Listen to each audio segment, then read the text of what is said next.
Hi, everyone. Welcome to the Ontario Community Changemakers info session. My name is Gia Benny. I am a project manager at 880 Cities. Today, we will go over what the program is and answer any questions that you may have.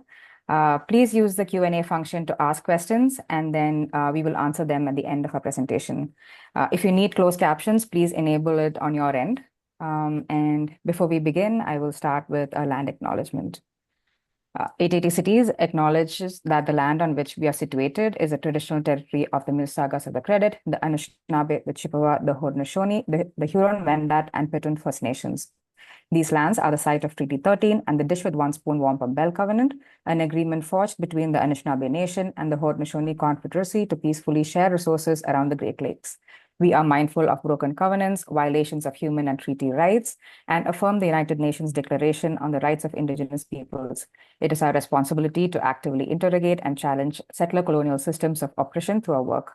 We are committed to strengthening our relationships with Indigenous peoples and lands. To quickly introduce 880 Cities, we are a nonprofit organization based in Toronto. We are guided by a very simple concept. What if everything we did in our cities was great for an 8-year-old and an 80-year-old? That is the question that has defined our organization for the 18 years of our existence. And that is the question that we always start with when we work with cities. And while age is a universal human experience, it is just one dimension of the human experience. We recognize the multiple ways in which marginalization and oppression intersect depending on one's social location. Our mission is to ignite action and challenge the status quo to create healthier, more equitable, and sustainable cities for all people. We bring people together to transform mobility and public space to create healthier, more equitable, and more vibrant cities. And all our work is underpinned by the three 880 Cities guiding principles: right to public space, meaning every resident has a right to accessible, high quality, and dynamic parks and public spaces; right to mobility, meaning every resident has a right to safe, accessible, and comfortable sidewalks, bike lanes, and public transit systems; and right to participate, meaning every resident has the right to participate in the city building processes. Along with those rights, we also believe in the responsibility to the land and to each other. All right, so moving on to the Ontario Community Changemakers program. What is it? It is a leadership and microgrant program for people with bold ideas to activate public space, enhance civic engagement, and foster social inclusion in their communities. We have been running it since 2021 and have supported 60 changemakers since then. It is funded by the Balsam Foundation and is now in its 4th year. Applications are now open for the 2024-25 program, and that is why we are here for the info session. And in creating this opportunity, we know you have limited time and resources, and we wanted to make the application process as accessible as possible. So for instance, you don't need to submit detailed budgets, and you also have the option of submitting your responses through voice recordings. And we are happy to note that our changemakers have found it an accessible opportunity to realize their projects. And the program is an opportunity for you to grow. And I can't say it any better than this changemaker. The time in this program and this year could be challenging, inspiring, tiring, exciting, all at the same time. Like I said, we've been running it for 3 years now, and this time we have made some changes. The program is now open to anyone aged 19 and over, and we have expanded the cohort to 30 changemakers. Because at 880 Cities, we envision cities as places for people to grow up and grow old in, where all people have the right to safe and active mobility, welcoming and accessible public spaces, and inclusive city building processes. So we know that our communities need and depend on changemakers of all age groups, and we want to support them. So if you're a doer, a community leader, or someone who's inspired to bring people together to bring positive change to your community, apply to our program now. And we are looking for ideas that fall under these 3 themes. So activate public space. Public spaces are areas or places that are open and accessible to all. They play a key role in impacting the health and well-being of your community. And by public spaces, we mean sidewalks, streets, libraries, parks, plazas, trails, and community centers, etc. The second pillar is enhance civic engagement.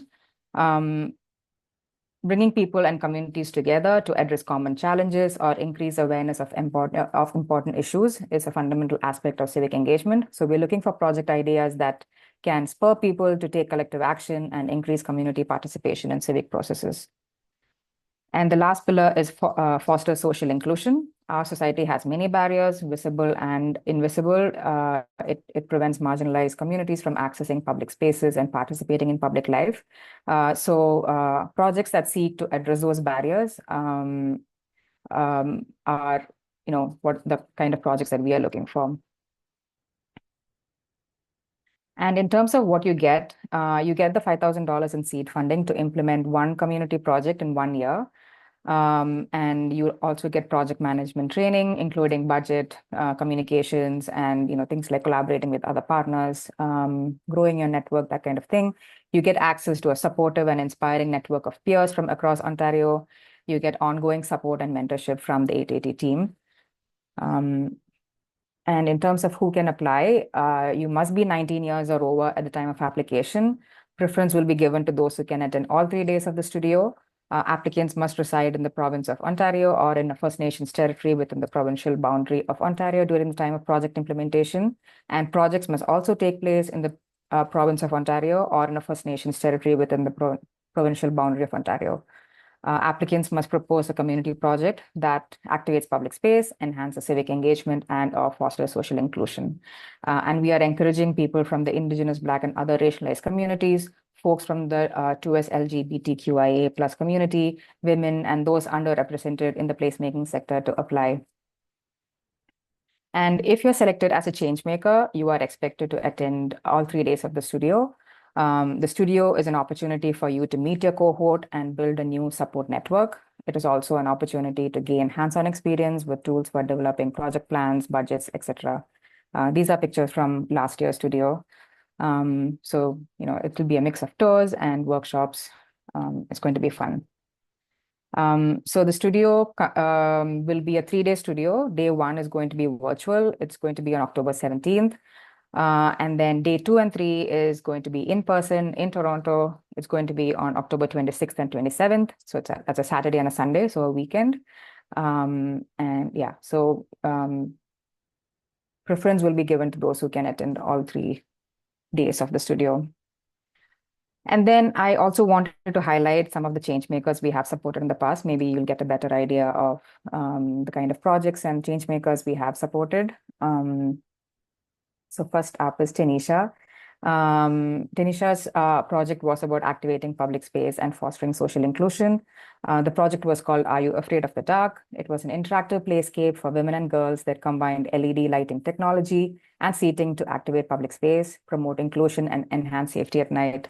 It showed how placemaking efforts in the community can be more responsive to the needs and experiences of women and girls. This is Grant from the 2022 and 23 cohort. He is an Indigenous visual artist, and through his project, he brought community together to paint murals. There was a hydro box at the entrance of a community, as well as a mural for the Indigenous Student Circle at Laurentian University in Sudbury. This is Samantha Loney. She's from the 2023-24 cohort. Samantha is a Métis filmmaker and podcaster from Barrie, Ontario. The podcast is called Traveling Métis. Traveling Métis travels around Ontario to teach and share stories of what it means to be Métis. It's a podcast made by Métis youth for Métis youth, and it hopes to spread knowledge of Métis culture in a fun way and help foster community and a sense of belonging for Métis youth. Speaking of sense of belonging, I also wanted to highlight a couple of change makers that push to create change and create spaces and resources that they wish they had growing up. This is Elisa from Peterborough. Elisa created a booklet of information for loved ones of people who have recently come out as LGBTQIA+, and don't know where to start. So the booklet was informed by what she heard from the queer community, and copies were made available for pickup at different nonprofits in Peterborough as well as online. This is Mabe. Mabe's project is called Queer Country Crossroads, Stories of Rural 2S LGBTQIA+ Life. It's a multimedia oral history storytelling project where they interview multiple rural 2S LGBTQIA+ folks on their lived experiences. Mabe and their team are actually currently organizing and implementing Pride pop-up events in Brant County, which we are very proud of. We have also supported changemakers in formalizing their advocacy efforts to create long-lasting change. In 2021-22, we supported Jessica Macasset-Bondi, one of the members who founded Activate Transit Windsor Essex, which was a grassroots organization advocating for public transit in Windsor Essex. They engaged with the community and created a community mandate that they used to advocate for change at the City Hall. And then later in 2022-23, we were happy to support B. B is a change maker who worked on a project in collaboration with Activate Transit Windsor Essex. And we were happy to see how that organization was continuing to change the conversation around transit in Windsor. So B's goal was to get the community excited about using transit and reduce stigma around using transit, using infographics, podcasts, and in-person events. And they also told us how, because of Humans of Transit and Activate Transit Windsor Essex, there have been more conversations about transit on major news outlets, which wasn't a big thing before. So I hope those examples were inspiring and hope they gave you some idea of the kind of ideas and change makers we have supported in the past. You can apply at the URL on this slide, and the deadline is Friday, July 26th at 5 p.m. Eastern Time. There are two ways to apply. One is the online application form. So if you go to the URL, I can go back to it if you want. So the QR code will take you to the JOT form. So yeah, there are two ways to apply. One is the online application form. And through this form, you can either type in your responses or use the voice application and record your responses. You can also download the form and email or mail it to us. All the information is there in that form on that page. We also have an FAQ page and with lots of questions answered. If you have questions, please do check that out. We may have already answered your question there. Lastly, here is our contact info. You can contact us through this email, and this is our website if you didn't know it already. And yeah, that's the end of my presentation. And now we will be happy to answer any questions you may have. So I'm going to stop sharing. Yeah. So someone has a question on what the recommended scale of their intervention should be. Amazing. Thanks, Shanisha. So recommended scale is what you can implement in 1 year. This might look different, and it is something that we would know only when we read your application or listen to your application. But basically, it's what you can implement in 1 year. If anyone else on the team, so my colleagues, Tanisha is here. Tanisha is also a change maker in the year 1 cohort, and Shannon is here, Camilla is here. If anyone else has anything to add, please feel free. There was another question on how competitive is the application process? Yeah, I would say fairly competitive because we have, well, this is the first time we're doing 30 spots, but before we used to have 20 spots and we used to get close to 100 applications. I think last year we had actually more than 100 for the 20 spots. So I would say it's fairly competitive. And even when we receive 100, they're all very, like I would say the majority of the applications are very strong. So it is competitive. With that being said, it's also meant to be, as Gia said, low barrier. We're not asking for a lot of documentation. So really you can spend your time focusing on explaining who you are and what your idea is. Thank you, Shannon. Allison has a question. Can there be more than one person applying on one application, or is it limited to just one person? Yes. So thank you, Allison. It's one person per application. You can apply as part of an organization, but the application will be just one person, and we expect that one person to lead the project from start to finish and also manage all the funds as well. And then the last question in the Q&A, box is who is part of the adjudication committee reviewing applications? And could you share some context? Yes. So the applications will be reviewed by the 880 cities team. So it's, whoever is here and more people at the team, I mean, at the 880 cities team. And we have like we have some criteria which we have included in the FAQ page. So we will score the applications based on impact, um, impact on the community based on the three pillars, so activating public space, enhancing civic engagement, and fostering social inclusion.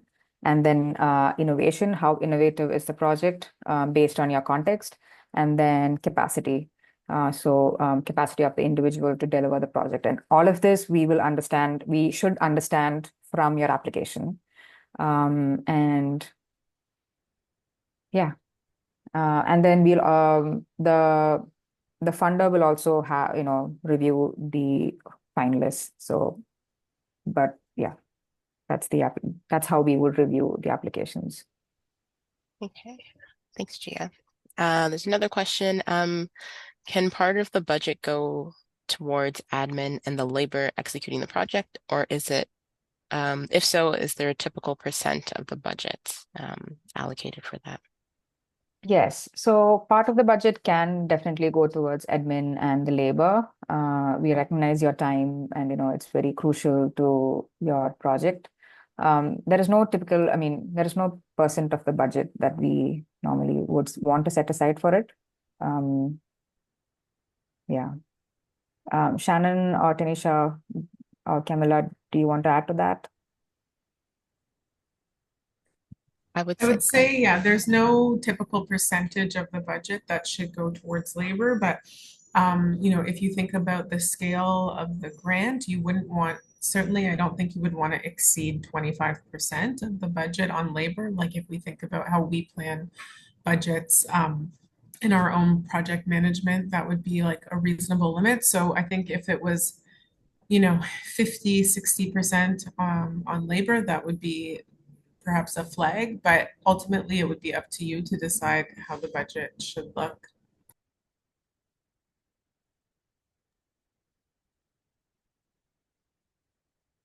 Thank you. thanks, Shannon. Another question is, if you are part of an organization / team, can more than one person from your team attend the studio? No, so it would again be that person who's selected to be the change maker that, who would attend the studio. And this entire program is catered towards the growth of that individual. And we want to support that individual and their journey and their growth. So it would be that person who would be attending the studio and this I didn't mention before, but after the studio, there would be these monthly meetups for a year where you can join and speak with each other and share how your journeys have been. Even that is for that one individual who has been selected to be the change maker. Thanks, Gia. Another question. What are the base expectations for the implementation of the project? For example, is there an expectation for physical change to be made to the neighborhood? Yeah. Thanks for that question. So it would depend on what your project is. For example, in like Jess's project about Activate Transit Windsor Essex, like they're during the year that she was community change maker, they did a lot of survey and they engaged with the community to understand what their needs are. So they ended up creating a community mandate, for to advocate for better transit. So there was no physical change being made. So short answer is no, but if you are saying, activate public space and you want to do a pop-up transformation thing, then yes, we would expect that there would be a physical change. So it would depend on your project, basically. I would only add to that physical change can also be temporary. It doesn't have to be permanent physical change. So it's not as though we're looking for projects that are going to leave like permanent infrastructural change, but if it's a public space pop-up, then at least for the duration of the project, there would be a physical change. But as Gia said, there are three categories under which, you can apply, and some projects will have all three and some will have one, some will have two. So it will really depend on the project. Yeah. Thanks, Shannon. So is September 2025 the date that the project must be fully executed? Yes, that would be right, because the studio is October 2025 and you get a year. So 2024, so you would get October till October 2025. So not September, but October. Another question, how established does your project need to be? For example, do we need to have a website and social media to prove that we have what we need to implement this project in 1 year? No, you do not need a website and social media to for that. I know that we ask for those kind of things in the application form, but that is only for us to get a better idea of what you're proposing. That by no means, will affect our scoring of the application or any of those things.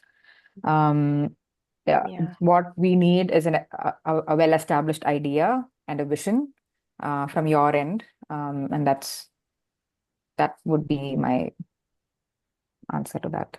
Yeah. Yeah, it doesn't really change like the application process for me personally. I didn't have like a website and social media. That didn't come until after I entered the program. So it's completely okay if that isn't part of your application now.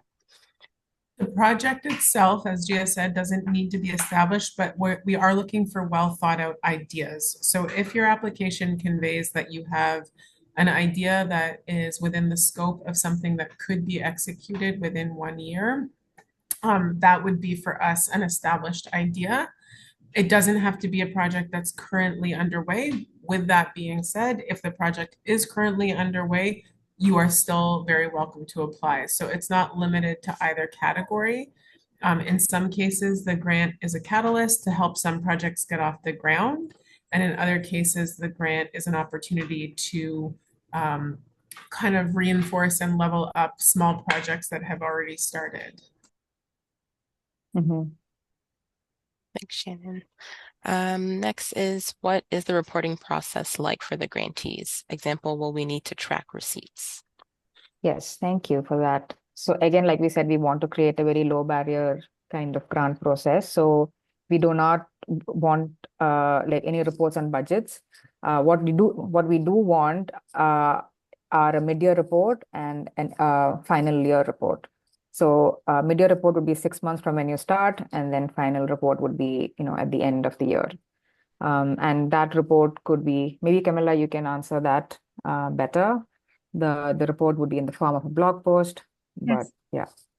Yeah, thanks, Gia. So what we do is that we have two reports. One is at the mid-year of the implementation of the project, and the other one is at the end of the project implementation cycle. So it's basically two reports that we request, and we share a format with you all with the winners, and you just have to craft a blog post sharing images, sharing your experiences at the time of developing and implementing your project, because sometimes projects do change throughout the implementation phases and throughout the year. So there are things that is also very interesting to see through that those reports. So it's twice within the year that we expect to receive your updates.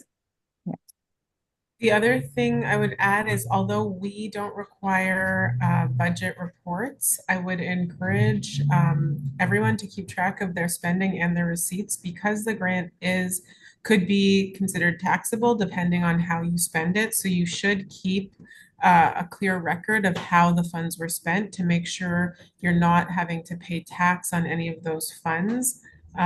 Because if the grant is perceived by CRA as having been an income to yourself, you would have to pay tax on it. But if you have receipts that could prove how you spent the funds, you would not pay tax on it. So I would encourage good budget keeping, even though we're not, or good record keeping, I would say, even though we are not asking for a budget report.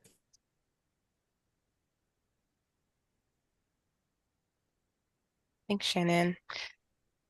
The next question, will you prioritize applications where there is a bigger impact physically? My community is made up of people with disabilities, meaning that they can't access as many resources in person. I can measure the impact through Zoom interaction instead, for example. Yeah. So, like I said, we would score applications on impact, and if your project is going to have a higher impact on people with disabilities, and that is your community, then we would rate it higher. But obviously, that is part of one criteria. There's also capacity and innovation and all of that, and also how well thought out it is. And so make it as clear as possible how big your impact will be. Make it as clear as possible, your capacity and your, like how innovative it's going to be and all of that. So we would rate it based on that. And impact is one criteria, and we would score it higher on impact if we think there is a bigger impact there. Thanks, Gia. The next question, I saw on the application that we address how the microgrant will be used. Will this be considered in the selection? Like, can it go towards more admin stuff, or should it go towards physical stuff like materials and public furniture? Or does that matter in the selection process? I think they're just asking how. Yeah, so we don't need like a detailed budget at this point, but we would want to know how we would spend the $5,000. So, put so many dollars towards admin and physical materials and like all of those things that you mentioned. And we would, it should make, that should also make sense to us when we review it. It should look like a fair distribution of funds to those budget lines.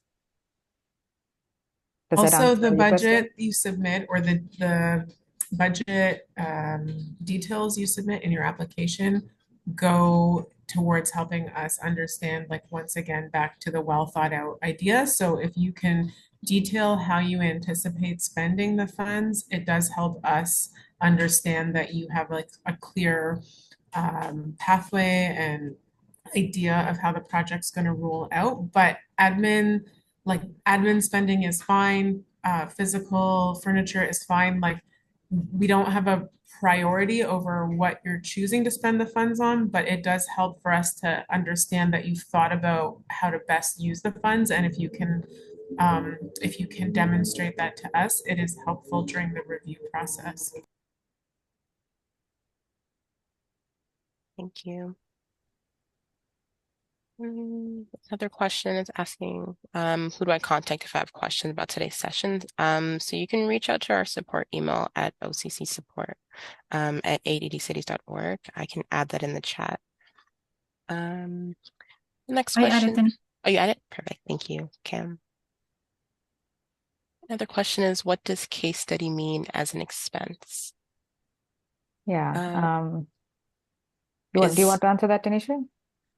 Was that in the in the application? I think maybe in the budget, or if that person can, yeah, give a little bit more context. yeah. Thank you.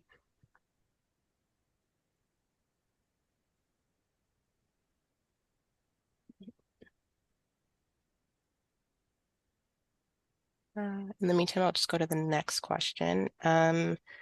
Someone's asking, how does this grant compare to other ones?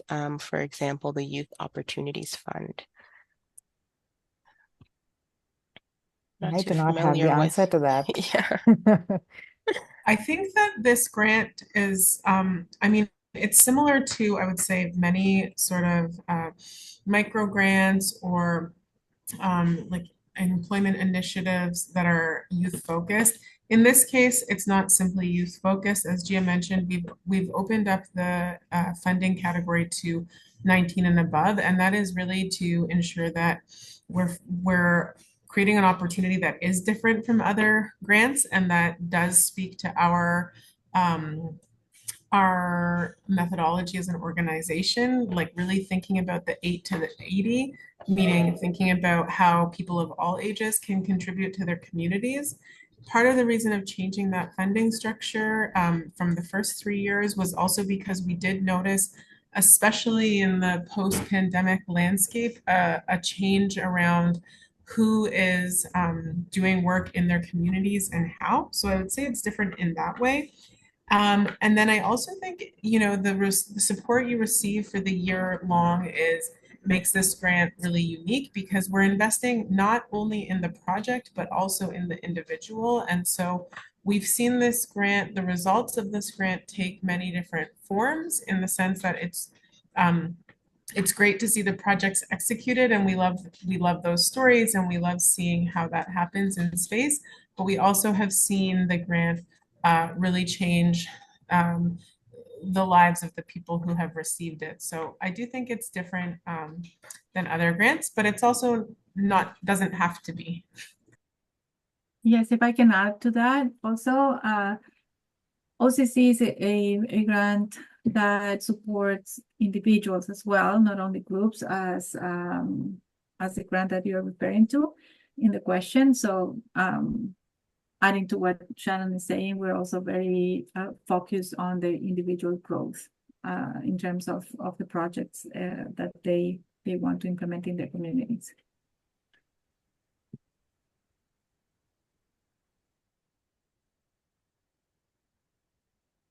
Thank you, both of you.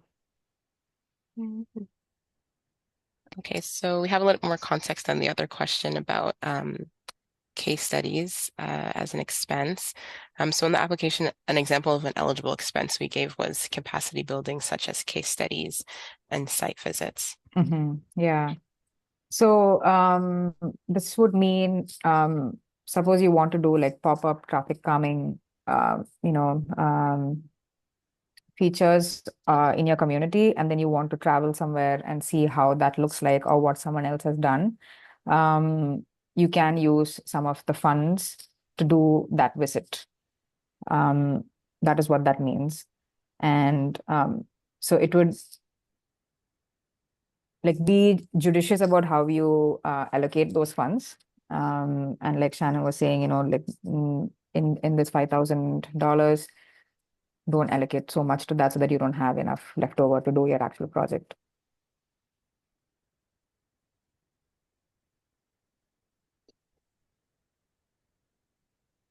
Another question is, will our grant information be available for people from the public to review? No, the grant information is all private and only we see it at 880 cities.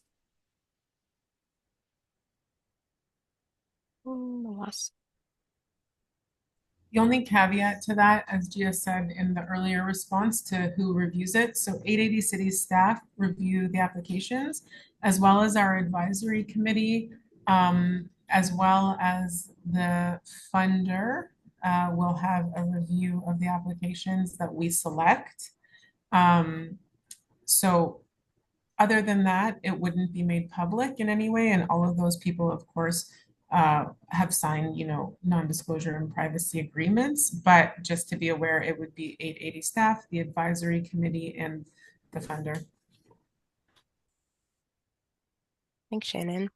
So that's all the questions from the Q&A box. Oh, never mind, we just got another one. How can we tell if our budget is reasonable or the scope of the project makes sense for 1 year? Our perspectives may be different from the committee. Yeah, this is true that perspectives can be different, but I also want to say, like I mentioned, we have been doing this work in this space for quite a bit of time. We've been running this grant for 3 years, and before that, we've been running a grant called Emerging City Champions also, so which is a similar grant. So I think from our experience, we are able to judge how reasonable the budget allocations and the scope of projects are. That's my take on that. If Shannon, Camilla, Tanisha, and if you want to add to it. I would only add that I think, of course, perspectives will differ. I think if things are differed by reasonable margins, that wouldn't make us not consider an application. It's when we see something that feels really, really far out of scope that it would cause us to probably pause and have a deeper conversation about budget lines or scope of projects. However, I would also say we have selected projects in the past that the scope of the initial project was maybe too large, but we knew that we would also, because there's a year of mentorship included in this grant, that we would be able to mentor that particular project so that they could scale it down to something that would be reasonable for 1 year. So again, this is meant to be, we want this to be accessible. We want people to apply. We want to see good, unique ideas. And so our goal is always to provide as much support and coaching as we can. So if we see an idea that we think is really, really good, but we feel like probably it needs to be scaled down, that wouldn't necessarily prevent us from selecting that project. So that's pretty much all I can say. And as I said that, I would also just add, like, again, to the low barrier aspect, part of what we hope this experience and this grant provides is also an opportunity for people to refine some of those project management skills so that as you take your projects further after this, after the year of OCC, you have a track record that helps you apply to other larger grant opportunities. So part of our work in choosing the successful applicants is also throughout the year help them build as much of a track record and success as they can so that they can, if they want, continue building the project and looking for more funding. Thanks, Shannon. Last question is, where can we get support with reviewing our application for budget type questions, like scope review, etc.? What if the scope isn't big enough for what you're offering, for example? Or how do we find the sweet spot? Maybe I can look at examples from last year for guidance. I can send a link for like the past Changemakers projects for you to have an idea of like the scope. Definitely there are like big projects, small projects, but I think we're really interested in how innovative and impactful the idea is. And I guess it's really up to your particular idea for like that scope. But we've seen a big variation from like pop-up projects to actual like physical like installations. But Thanks, Tanisha. I would also say, and Tanisha will send, like she said, a link to the blogs of past projects, but we've also seen projects develop over the course of the year. So people might submit an idea and it's a great idea, but they're still working on refining it. And we do expect that as part of this program. So once again, the goal of OCC is really to encourage folks who otherwise might not be able to access funds or opportunities to really have that opportunity. So our goal as much as possible is to say yes to a project. We're always looking for the yes when we're in these review processes. And so we won't, for example, contact you during that review process to ask more questions, but we will always dig around and find as much information as we can. If there's anything available online, we will find it. And so we are always looking for as much of the information that's going to point us to a yes on the review of any project. So I would say just, really give your application some good thought. Think about those 3 goals, the community that you're targeting. And again, what we're really, really looking for, as Tanisha said, is something that's going to be innovative and impactful. But we've had a huge range of projects. So we've had projects that really activate public space in very physical ways. We've had projects that are more policy driven. We've had things that you wouldn't even think about when you think about a grant like this make it into the final selection. Things like what was one from last year? It was like Like HEBOs. vermicomposting. Mhm. Yeah, so we've had lots of different applications. Really, the scope is wide, and we're just looking for you to, find your creativity and see what you can imagine. Thanks, Shannon. Well, that is it for the Q&A questions. Um, We also got some questions through the Zoom yes. registration link, so we could answer those. So one of those questions was, what is the level of detail expected for the first submission? Should we be showing pilot depictions of the proposal? Yeah, so I would say the level of detail in terms of thought put into it, the more detail you can give, the better. We don't expect like if you're meaning like 3D renders of a pop-up transformation, we don't expect that kind of thing. It'll help us get a better idea, but we don't expect that kind of thing. It's more your idea, which is if you can convey that idea well, that's what we are expecting. Others, if you want to add to that. Okay. Another person was looking for us to comment on their project idea. Yeah, that's really difficult to do, to comment on your project idea unless, it comes as an application and we see it in its entirety, with your story and then the project description, the budget, and what kind of partnerships you have in place and who you want to partner with. That's the whole story. So we want to see it in that format, to understand the project and your idea. Yeah. And I guess that kind of feeds into the last question is, what are we looking for in the applications? Yeah, so all of these things that we all talked about for this long, and I want to emphasize that the criteria that we will be scoring is on impact, capacity, and innovation. It's included in the FAQ page, and let me just bring that up. Yeah, I can copy it into the chat. So applications will be reviewed and evaluated on the strength of the project idea and its potential to activate public space, enhance civic engagement, and foster social inclusion. And finalists will be scored against three criteria: the potential impact of the idea, the level of innovation, and the capacity and leadership of the applicant to carry out the project. The projects will also have to align with Balsam Foundation's principles, which are social inclusion, equity, collaborative governance, and being climate considerate. And I've added the FAQs to the chat as well. Yeah. Well, that is it for the questions. I don't know if anyone has any last minute questions they want to add to the Q&A box, but if not.